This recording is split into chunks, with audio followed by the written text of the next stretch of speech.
Hello and welcome to our webinar, Quick Simple Tips to Improve Your Email Results in Constant Contact. Thanks for joining us today.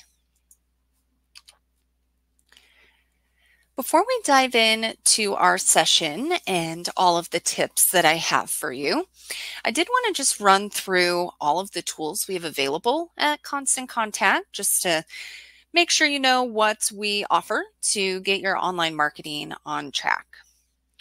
So we, of course, have our email marketing campaigns. That's sort of the biggest thing we're known for. Although you can do many other things like email automation and welcome emails. You can set up list growth tools to help you grow your contact list. We also allow you to create digital ads for Google, Facebook, and Instagram to help you find new customers and build your email list there as well. Also, social posting. You have the ability to stay on top of your social media efforts. You can create posts and reply to social messages as well. We have SMS text marketing, which helps expand your marketing reach. We also have an events platform to promote and manage your events, and much more. So we've got a lot of great tools and features and expert guidance to help you through all of that, all in one place. But with that, let's dive in to our session today. As a small business marketer, we know that you're busy. You spend a lot of time designing, writing content, and formatting your emails. And it's not enough to just send the email campaign and hope that they open it. Open rate is just a small part in measuring your email marketing results. The biggest thing is you need to get them to take an action, something that's going to directly help you reach your goals. So whether that's getting sales, increasing donations, or getting people to register for an event. So how do you get more people to open your emails, and how do you get people to take those actions? That's what we're here to talk about today. So I have a list of quick and simple tips that you can implement to improve your email marketing results. Let's take a look and see more specifically what we're going to learn about today. So first, we'll set some expectations here and help you to understand where your email marketing results fall. So we'll be setting those expectations for opens and click rates. Then you will learn 9 tips to help you improve those results. And lastly, we will hop into a Constant Contact account, and I'll show you a few features in there to help you get the most out of email marketing. And we'll be able to take a look at some of the reporting metrics and how that all comes into play with your marketing strategy. Let me formally introduce myself real quick. My name's Caitlin, and I'm a manager on the professional services team at Constant Contact. I've been at the company almost 11 years now, so I have a lot of experience with email marketing, online marketing, Constant Contact overall. So I'm excited to teach you a few things today and answer any questions that you have. If a question comes to mind as we're going through the information here, feel free to pop over to that Q&A on the right side of your screen. Type in a question, that'll come to me, and I can make sure to get that answered for you. You probably won't see other people's questions, so don't worry if you're not seeing anything over there. Just send anything in that comes to mind. The public chat is disabled, so we're just going to keep all the Q&A in one place. And just another note before we dive in, also on the right side, there's a tab for the handouts. We actually put together a PDF document for you. It outlines all of these tips that we're about to go through and has some good resources to follow up with. So feel free to download that at some point so you can refer to that later. But with that, let's start and talk about what to expect with your results. And I actually have a question for you. How many of you already know the average open rate for the emails you've sent already? Do you know kind of where your average is at? If so, feel free to drop that in the Q&A, just so I can see, just kind of out of curiosity. If you're not sure or haven't sent yet, then that is okay. Looks like Michelle says she gets about a 20% open rate so far. Sarah is at 25%. Nick says hasn't sent yet, but looking forward to seeing his results soon. Awesome. Joelle is about at a 30 to 35% open rate. Jeanette's just starting. Yeah, you may not quite know yet, which is okay. And you'll be able to learn right now what a good average open rate is and kind of what to look forward to as you're getting started. So when you're getting started, you might not really know what to expect in terms of results. What, is considered a good open rate, good click-through rate. And it does help, first of all, just to understand what an open is with your emails. So every email you send through Constant Contact has a little transparent image. It's just a tiny little pixel unique to your email. So then when someone downloads the images in your email or views it with images, then it tracks on our end as an open. Now, if someone isn't able to view the images, but they click on a link, that'll be tracked as well. So then we calculate this percentage, which is dividing the number of unique opens by the number of emails sent, excluding the number of bounces. So it's opens divided by delivered emails. Each contact who opens the email is only counted once when you're looking at that percentage, even if that person opens it multiple times. And then when we're talking about click rates, that's when someone clicks on a link in your email. The click rate, that'll be a percentage as well, is calculated by the number of clicks divided by the number of delivered emails.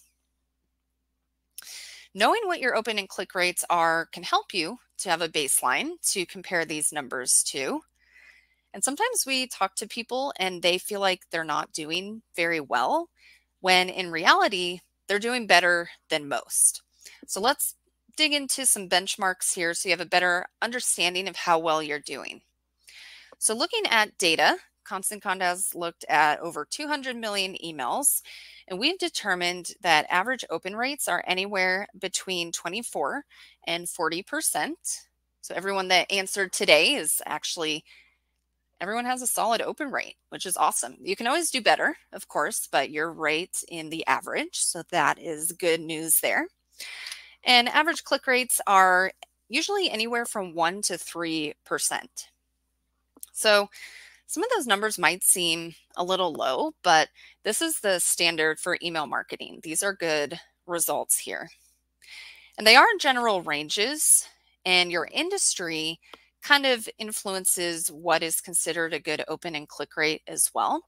But if we were to average out across all industries, the open rate is about 32.55%, and we see a click rate of 2.03%. Opens and click rates are a good place to start when you're measuring success, but it's really important not to focus entirely on those two metrics. It's really just a starting point to understand the impact of the email marketing on your business goals. And in some cases, open and click reports aren't 100% accurate.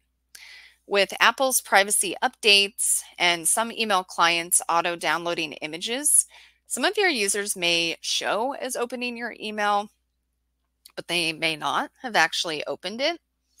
So that's why I recommend relying less on opens as the only measurement. Definitely use them as a benchmark, a starting place to analyze your results. It's definitely important information to have. Now, clicks are pretty accurate because it does require someone to actually take that action and click on something. So those will be accurate and affect your end goals even more significantly. But What you want to really focus on is the end results and what you're asking them to do. Are they doing it? That means you might look at things like your conversion rate, return on investment, sales, or donations to determine where you can improve. Now, we actually do have more information on those Apple privacy updates and how that affects opens. That's one of the links in that handout if you want to read up on that later. So now we have some expectations on what's considered a good open and click rate, gives you a benchmark and something to work towards. So that brings us to our next section. Let's talk about how to actually influence better results for your email campaigns. And I have 9 tips to help you improve your results. Did you know that it takes about 100 milliseconds for you to form an impression of someone? The truth is, your subscribers are forming impressions of your emails just as quickly. You don't have much time to capture readers' attention, so you really have to make it count. And it's all going to start with what readers see in the inbox. You have to make it stand out among the hundreds of other emails that may already be in there.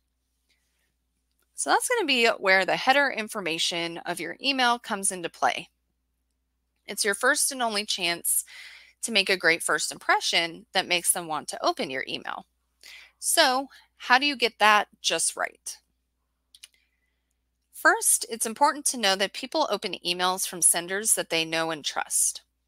So make sure your from information is easily recognizable to your subscribers and that it remains consistent for every email you send. You don't want to cause confusion with your readers.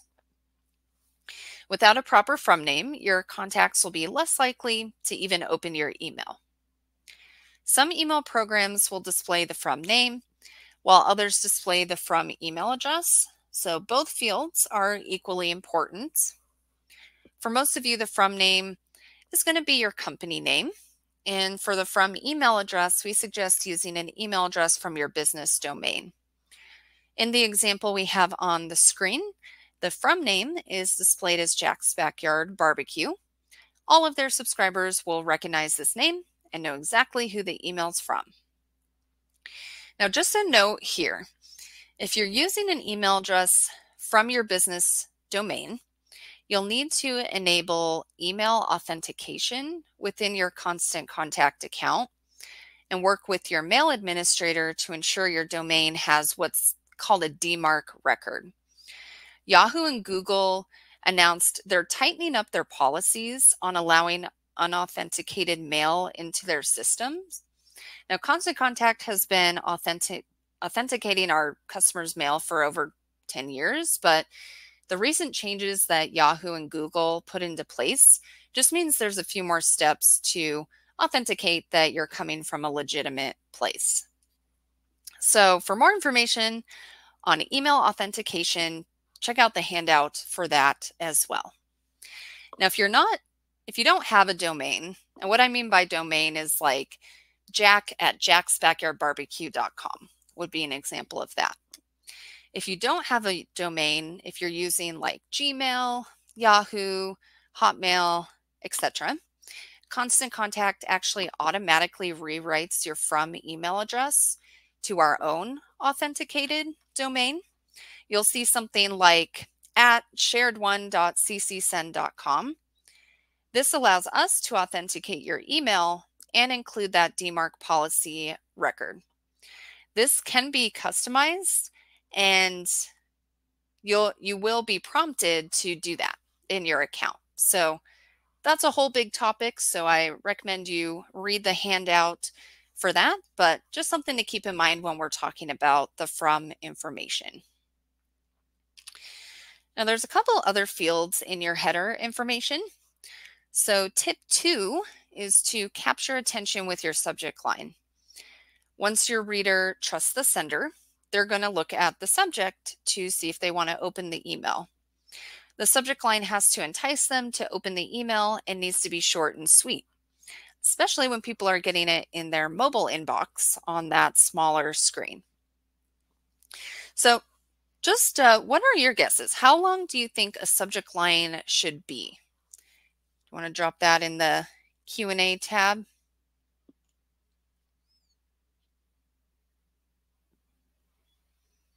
Oh, and I see a question in the Q&A, so I'll answer that as well. Joelle says, how do we know if our email domain is authenticated? We use Constant Contact already. It'll tell you if it's not. So if you're able to go into the header information and select your email as the from email address, then it's good to go. If you're not seeing it in the list, then it hasn't been authenticated yet. And then that's when you'd want to go in and do that with your website provider or whoever helped you set up your domain. So it's kind of obvious whether it is or not, because it won't let you send or let you set it up without it. All right, well, let's see what your guesses are. So Joelle is guessing 5 to 7 words. Steven says 5 words. Got a couple other people saying 5 to 10 words. Okay, yeah, you're all kind of in the right ballpark there. From our research, we found emails with the highest open rate have a subject line of about 4 to 7 words or 40 characters. With such little space to work with, you do have to use those words or characters wisely. So you have to get creative to entice your readers. Here's a few ideas to spark your creativity. So first of all, using the word you or your will make your email feel more personal to your audience. You can even test adding in the contact details into your subject line to customize it with their name. So an example of this is schedule your consultation today. Another option is to create a sense of urgency. So an example would be last chance, register by Friday. You can also make your readers laugh with a joke. In this case, an example could be read between the wines, sort of like a pun there. If you can, pull at their heartstrings with an emotional subject line, like take 5 minutes to help fight hunger. You can also pique their interest and tease them a bit with something such as, you don't want to miss this. You could be inquisitive and ask your readers a question with a subject line such as, are your investments working for your business? And last but not least, try incorporating numbers. Numbers attract attention as our brains are naturally drawn to digits. So you could try something like 5 tips for perfectly grilled ribs. So those are some good ideas there. And while you want your email to stand out in the inbox, there's some things you want to avoid as well. After all the work you put into your email, you don't want it to end up in a spam filter. So some things you want to avoid are the words free, guarantee, and spam. And some phrases to stray away from are be amazed, your income, subject to credit approval, earn $2,000 per week, and act now. You also don't want to type your subject line in all caps. You don't want to use excessive punctuation, like too many exclamation points or too many symbols, even dollar signs, things like that. It's okay to have like 1 exclamation point if you're trying to sound excited in the subject line, but just don't make it excessive. And all of this is because spammers use a variety of these tactics in their subject lines. So you just want to avoid these in order to land in your subscribers' inbox.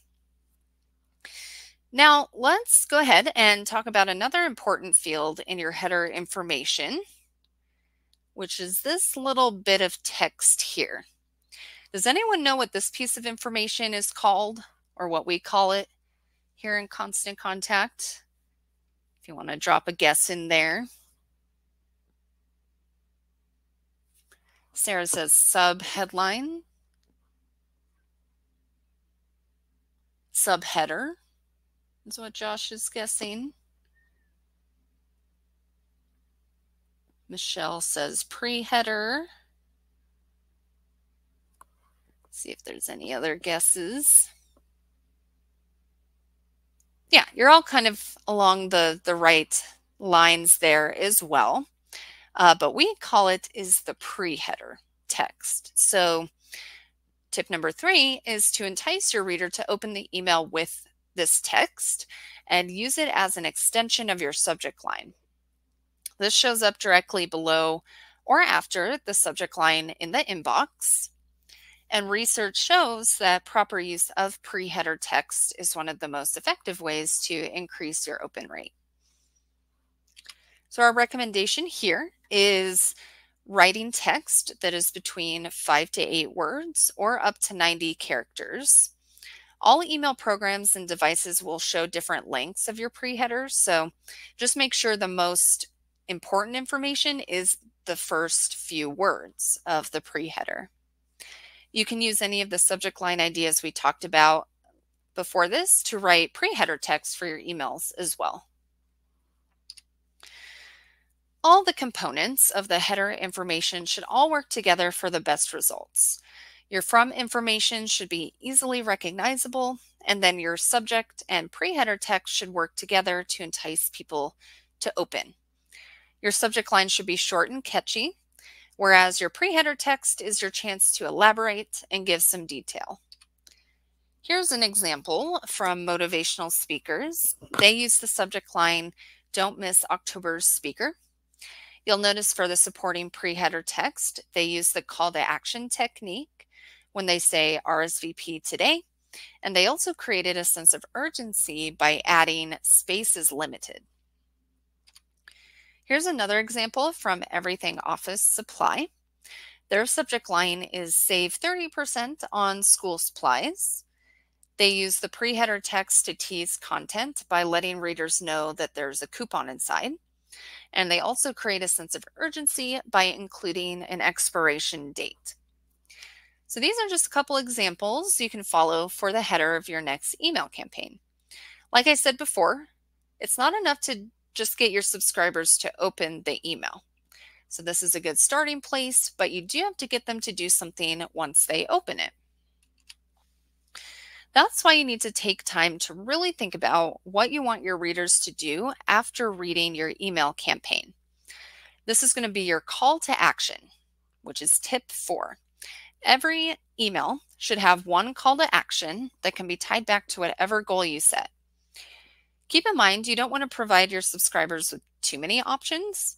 Just keep your email simple to encourage people to click and take action from your email. Really, all that you need is a picture, paragraph, and a call to action.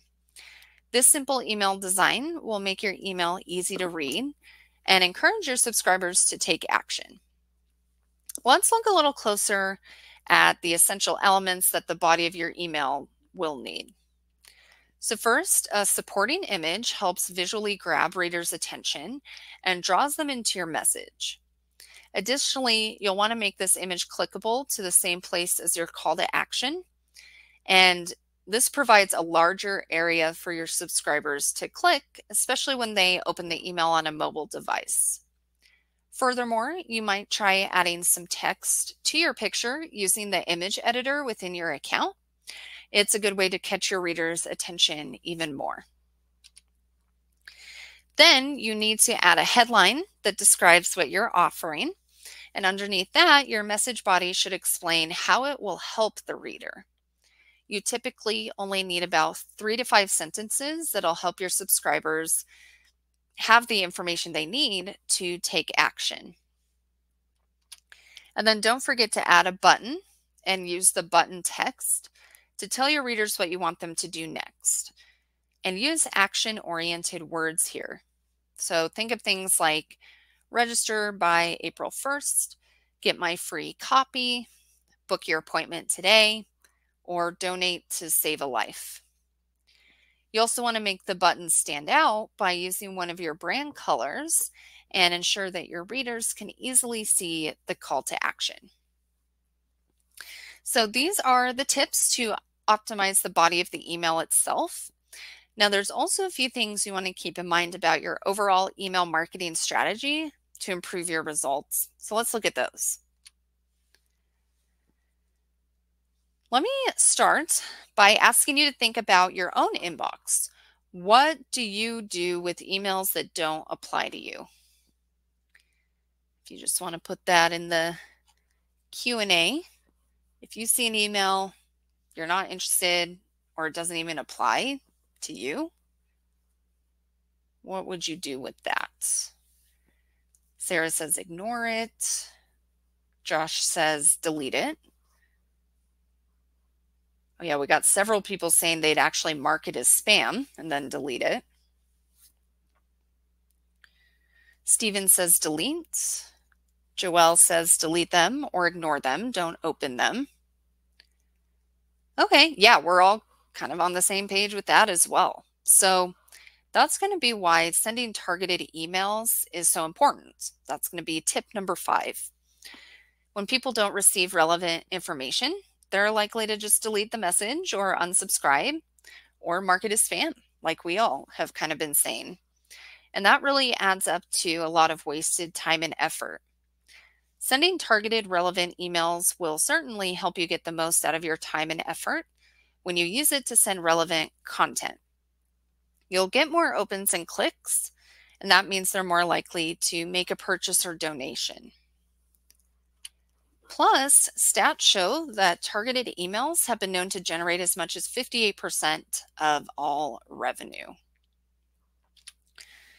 Now, in order to send the right message to the right people, you have to understand your readers. How many of you have heard the term segmenting? Is that something you're familiar with? You could drop that in the Q&A if you want. Yeah, a couple people say they've heard that term before, or they're even doing it already. Nice. Yeah, so by dividing your contacts into what we call segments, or groups of contacts, you're categorizing similar people together. The segments you identify will have similar needs, wants, or demand characteristics.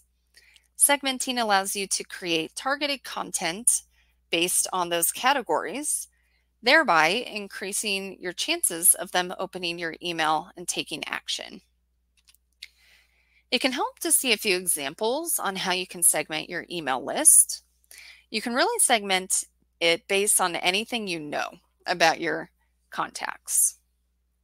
So that can be things such as demographics or characteristics. That could be age, gender, marital status, or even income. One example here is that a nursery uses information about its subscribers to send its residential customers information about new spring plantings. And then separately, they send commercial customers availability on bulk nursery products. Depending on your business, you might also consider your subscribers' geographic location. You could split them up based on their zip code, city, state, or even the store location closest to them. In this case, a restaurant might send special promotions that are unique to each of its different locations, for example. You can also segment based on their behaviors or patterns and how they interact with your business. This could include purchases. However, you could also utilize where they click in your emails. That's where the click segmentation feature comes into play. You can automatically add contacts to a list based on where they click in your email campaigns. So an example for this would be a cosmetic boutique might send one discount to customers who click to buy makeup and another to those who click to buy hair care products. So now you have some ideas to help you segment and send relevant targeted emails. For even more information on segmentation, we actually offer a whole webinar on that called How to Segment Your Email List in Constant Contact. I'm going to share a link a little bit later that goes to all of our webinars. So keep an eye out for that one if you'd like some additional strategy and information and want to look at some of the segmentation tools we have as well. But for now, let's move on to step 6. And this is going to be where you need to find a balance between communicating on a regular basis to stay top of mind with your readers and sending too much. Nothing can be more frustrating to a subscriber than receiving too much email. it's a good way to get people to unsubscribe. On the other hand, you need to ensure that you're sending enough to where they don't forget about you. People are busy, so if you wait too long to communicate, you risk the chance of them forgetting they signed up to your mailing list to begin with, which increases the chance that they mark your email as spam. When determining your frequency, there's a few things you want to keep in mind. First, just think about your audience. What do you know about their routines? When does your message have the best chance of reaching them when they have a moment to spare? A majority of people are checking emails on their mobile phones these days, so they don't necessarily need to be at home or sitting at a computer to check their emails anymore. As you're getting started, you can try a few different days and times and see when your audience is taking the most action. If there's a time of day where you're getting a lot of sales, seeing a lot of event registrations, or hearing from your readers overall, that's going to be a good day and time to send moving forward. And once you do figure out a good cadence, make sure to keep it consistent. And this is also going to go back to tip 5, where we were just talking about segmentation, because different groups are going to be receptive to different amounts of emails. One example is if you're a real estate agent, someone who's actively looking to buy a house is going to be more receptive to more emails versus someone who just bought a house with you last year. Also think about your goals and information you're sending out. With time-based promotions, people need to be reminded of your promotion because they're busy. Some of your subscribers will jump at the opportunity right away, but those who miss out might be more likely to join you the next time they get a chance. And also make sure to set expectations. When your subscribers are signing up for your email list, let them know at that time when they can expect to receive your emails, whether it's a monthly newsletter, bi-monthly promotions, or weekly updates. When your readers know when to expect your emails, they'll look forward to your messages and expect to see them in their inbox. And in turn, you'll have a sending schedule pre-planned already. At the very least, you should plan to send it at least once a month.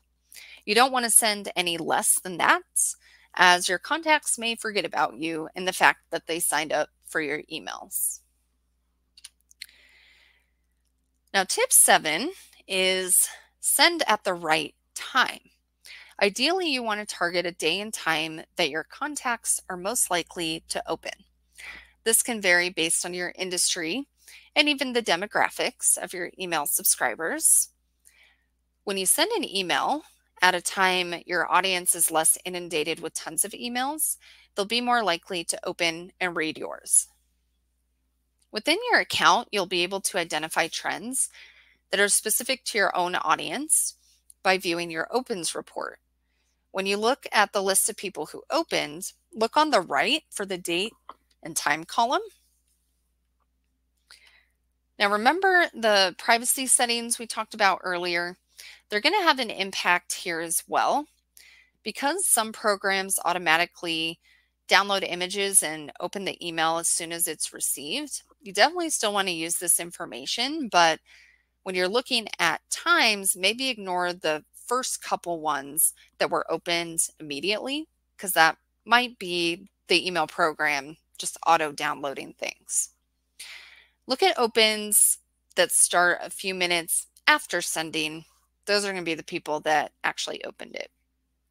So if we're looking here on the screen, we notice most people opened on Monday, August 6th immediately, but then we got some opens a little later in the day as well, which may be a more accurate ones. On our next email, we can try sending on a Monday around 12 p.m. Then we'll check the open report for our different emails and see if we notice any different trends and adjust accordingly. This leads us to tip 8, which is to manage your bounces. A bounce occurs when an email isn't able to be delivered, and it identifies email addresses that are not effective. An internet service provider, or ISP, will look at your bounce rate and determine whether your email gets delivered. That's why removing bounces protects your sending reputation to keep your deliverability high. And bounces can happen for a variety of reasons. In order to effectively remove your bounces, it's important to understand the different types. And there's actually 7 types of bounces. I'm going to provide a brief overview of what each means. But in that handout, there is a link to an FAQ where you can reference all this again. So don't worry about writing it down or trying to remember it all. So the first types of bounces, there's 3 types we recommend to remove. Removing these bounces on a regular basis will help you maintain a healthy sending reputation online and save you money in the future. Non-existent bounces happen when the contact's ISP says that an email address doesn't exist. A lot of times this is just due to a typo in the email address, or maybe the person has left the company. The next is called suspended. Sending an email to the same non-existent addresses over and over can poorly impact your delivery rate. To help with this, addresses that consistently bounce as non-existent are placed on an internal hold to prevent sending to them again. The last type we recommend to remove is undeliverable, and that's like a busy signal. When the email was sent, the ISP didn't respond. Constant Contact attempts to send to these addresses for up to 3 days, and if there's still no response, we label it as a bounce. Now there's 4 other types you want to review within your bounce report. You don't necessarily need to remove them. However, it is a good idea to try reaching out another way to get a new email address from these contacts so they can receive your emails in the future. If you're not able to obtain a new email address, you can remove these as well. When an email bounces as blocked, the ISP has decided not to deliver it. In some cases, it may think the email is spam due to something within the email triggering it to get blocked. The mailbox full and auto reply bounce categories are pretty self-explanatory. However, when the auto reply is on, the email actually was delivered, but we're getting that vacation bounce back, and then those get tracked as a bounce as well. And then there's other. So that's when the email wasn't delivered, but the message we're getting back from that server doesn't fit any other category. So just remember, removing non-existent, undeliverable, and suspended bounces will help you maintain a healthy sending reputation online and save you money in the future. And I'm actually going to show you how to remove your bounces in a minute. But let's go over our last tip, which is to resend important emails to non-openers. No matter how hard you try to keep people engaged, not everyone's going to open every email. Constant Contact has a feature that allows you to automatically resend an email to those who didn't open it the first time. While this is another feature that's impacted by the opens and the privacy updates, this can still be a valuable tool to get your message in front of more people. I'm actually going to show you how to find this as well. But I have some tips to keep in mind when you do use this tool. First, only resend important emails. You're not going to want to resend every email that you send. Next, a couple more. Test out different timing to see what works best for your audience. For time-sensitive emails, I should say, you can have it resend as soon as 3 days later. And for informational emails, you might want to wait a few more days. You have the option to wait up to 10 days later. Of all the contacts who will open your email, 89% open within the 2nd day of receiving it, and 93% open by the 3rd day. So our suggestion is just to wait till that 4th day to resend, because that'll ensure you're less likely to resend an email to someone who is already going to open it. which could be seen as spam and result in complaints or unsubscribes. You do also get to choose the time that it'll resend. So like I said before, use your reporting to find the best time to send, and then you can set it up to send at that time. And lastly, the feature gives you the ability to use a different subject line to catch their attention better. You could try adding last chance, reminder, or even don't forget to the subject line. Just test it out and see what works for your audience. But with that, those are all the tips, our 9 tips that will help you improve your email marketing results.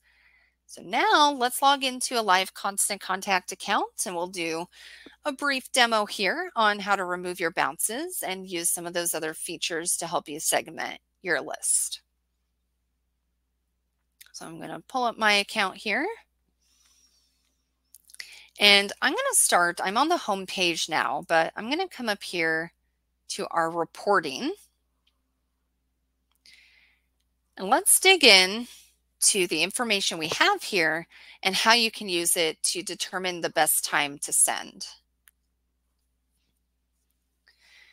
So let's kind of just run through, first of all, what we have here. So you can set a date range, and then you'll get a summary of your email performance during that time. So in our case, if we're looking at the past 3 years, we sent 107 emails. 94 of those were delivered. We have a 70% open rate, 10% click rate. Now keep in mind, this is a demo account, so this is way higher than is normal. We just kind of have done test sending to get these results. So if you don't have 70%, don't worry. Like we said earlier, 24 to 40% is sort of the norm. So just throwing that out there. We have 13 bounced and 2 unsubscribed. If we keep going down, it summarizes that information in this little funnel too. We get our overall open and click rates here, and it compares that against our industry. So if you set an industry when you set up your account, it'll tell you, in our case, we have 40% more versus our industry average, and we're 9% higher for clicks. You can also see device. So this is opens on desktop versus mobile, and then clicks on desktop versus mobile. So just kind of helpful information to have as you're thinking about your email design. Then we have top performing campaigns by open rate and low performing campaigns by open rate. And you can also switch this to click rate. So this is helpful if you want to dig in and say, you know, these 2 campaigns were my most successful. Let me click in to these, look for trends, and duplicate those trends in order to be successful moving forward. You can also do that down here. This is just the full breakdown of all the emails that you've sent.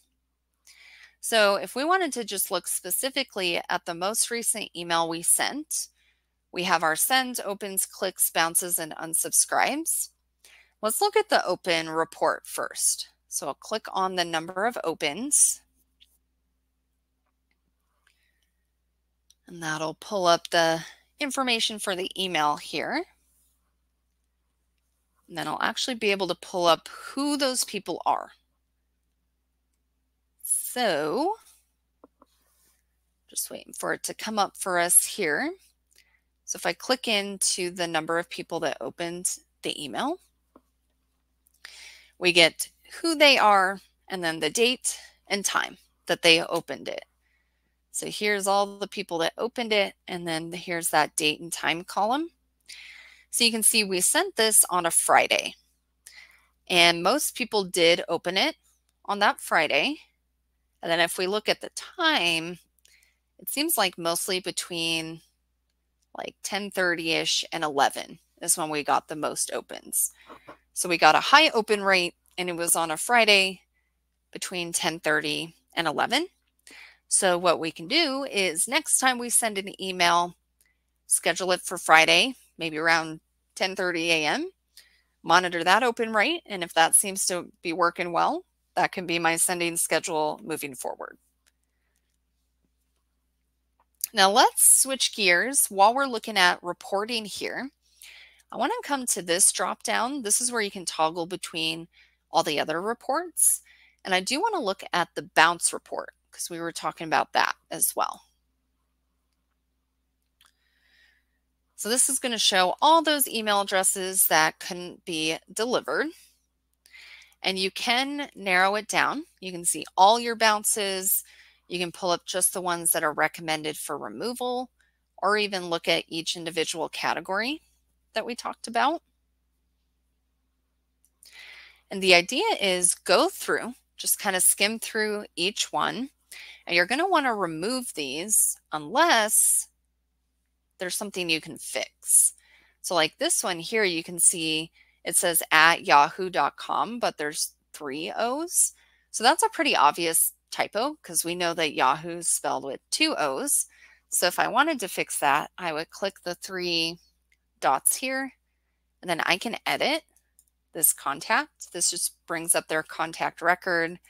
I would change what I needed to here.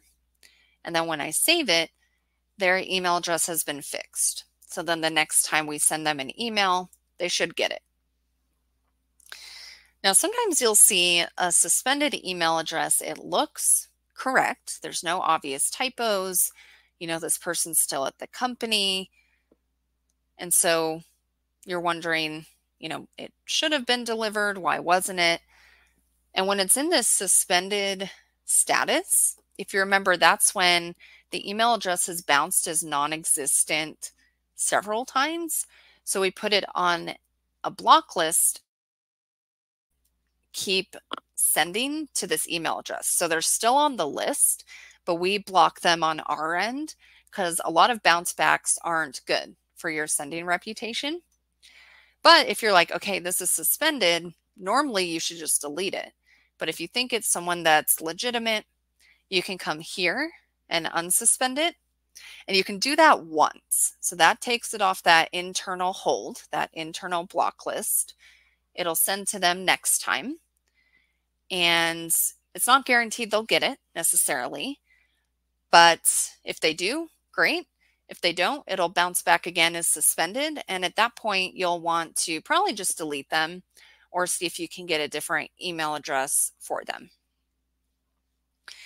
But otherwise, if you want to just delete a whole group of bounces, you can select them all, click action, and delete. And then you actually are given a couple options, delete and unsubscribe. This is great because if you actually subscribe these email addresses, it'll prevent you from accidentally adding them back.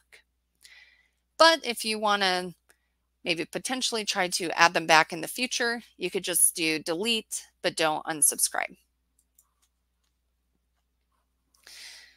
All right, well, let's switch gears. I mentioned that resend to non-openers feature, so I want to point that out real quick.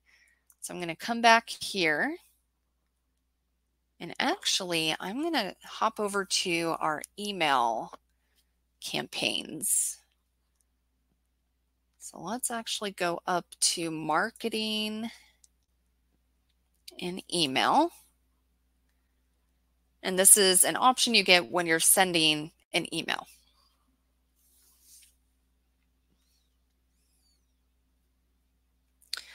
So I'm just waiting for it to pull up. So let's say this draft email, I'm ready to send it. I'm going to hop right over here to the schedule page. So let's say I've already created it. All my content is good and ready to go, and I am scheduling it out. I'll, of course, choose the list I'm going to send it to, and that's kind of where the segmentation comes into play. Maybe there's a specific group of people you're reaching out to, so make sure you choose the list for them. And that's in this section that's loading right now. So choose that. This is where the subject line and pre-header come into play, so make sure that's been edited.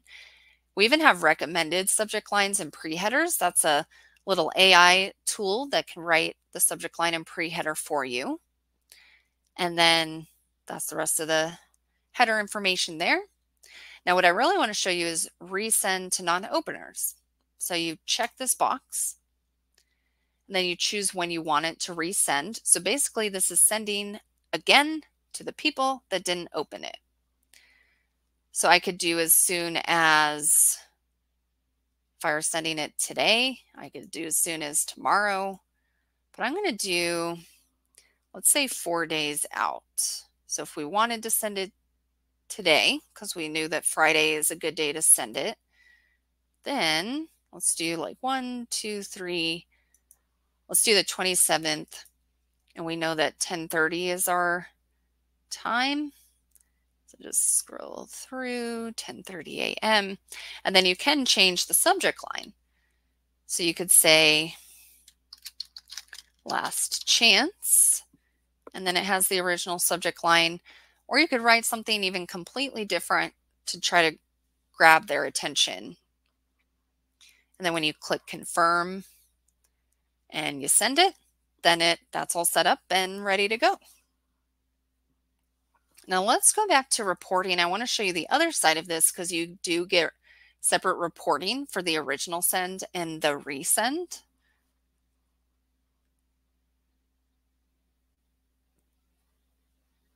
All right. So if we go back to this email, I'm just going to click on the name of it. We will get a breakdown of original send and that we did resend to non-openers, so we can see the resend. So the first time we sent it, 12 people opened it. And then when we resent it, we got 3 more opens. And then you get that same breakdown for bounces, sent, clicks, did not open, unsubscribe, etc. So you get to do a little bit of comparing and seeing the success of that as well. But with that, I know we're getting close to the end of our time. So that's it for the demo. So let's go ahead and wrap up. I do want to note that the plan you have for Constant Contact determines which of these features you have access to. So if you want to see what plan you have, you just come up here and you go to the account settings.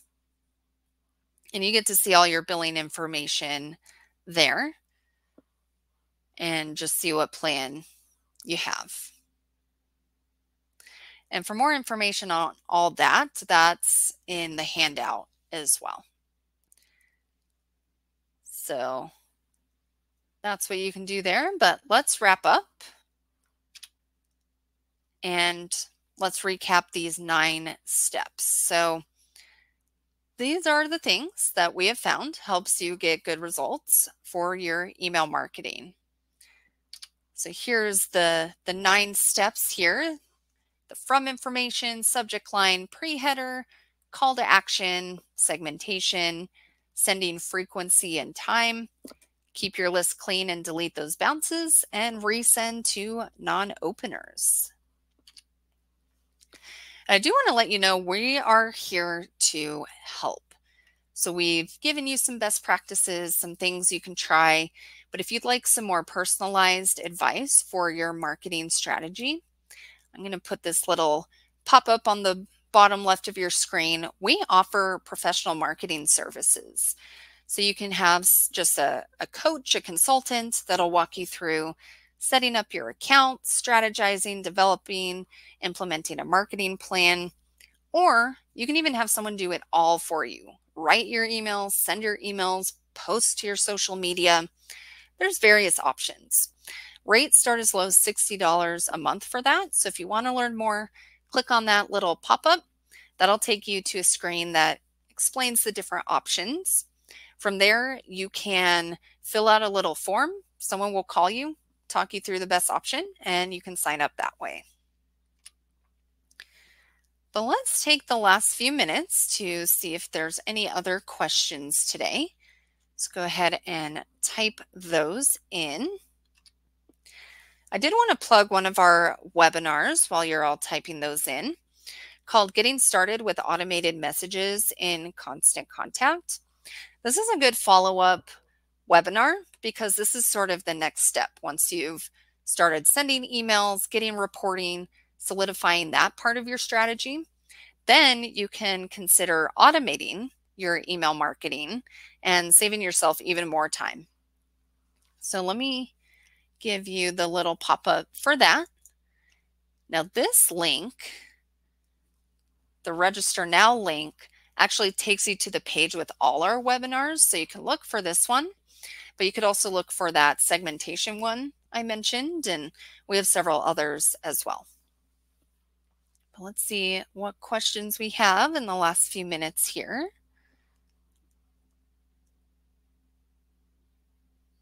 Oh, here's a good question. Sarah says, you mentioned personalizing subject lines. How would I do that? Yeah, great question. Let's pull back up our accounts. And actually, while I'm on this page, I'll show you the add-ons. This has more information about those marketing services as well. But yeah, let's go back to the email.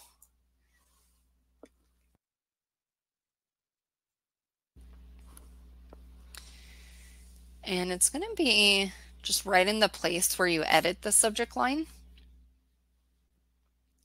So let me click back in here. I'm going to go in and edit this email.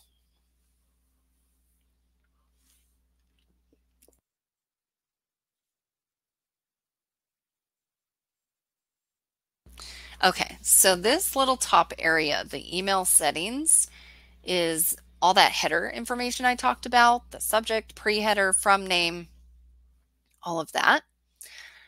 So if you want to add their name in the subject line, there's this personalize button here. You can have it be first name. You can actually do other information as well. Maybe you're targeting people in a certain city and want to mention that, or even you could do birthdays, company name, but we'll just say first name.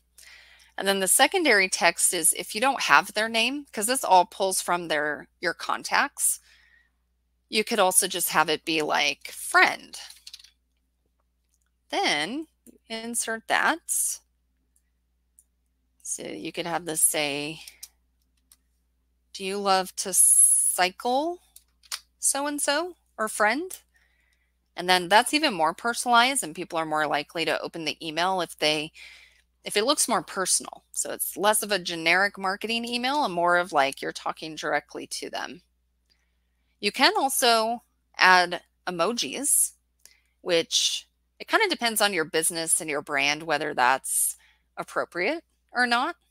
Works better for some industries than others, but you can also put emojis in there if you think that will capture your reader's attention.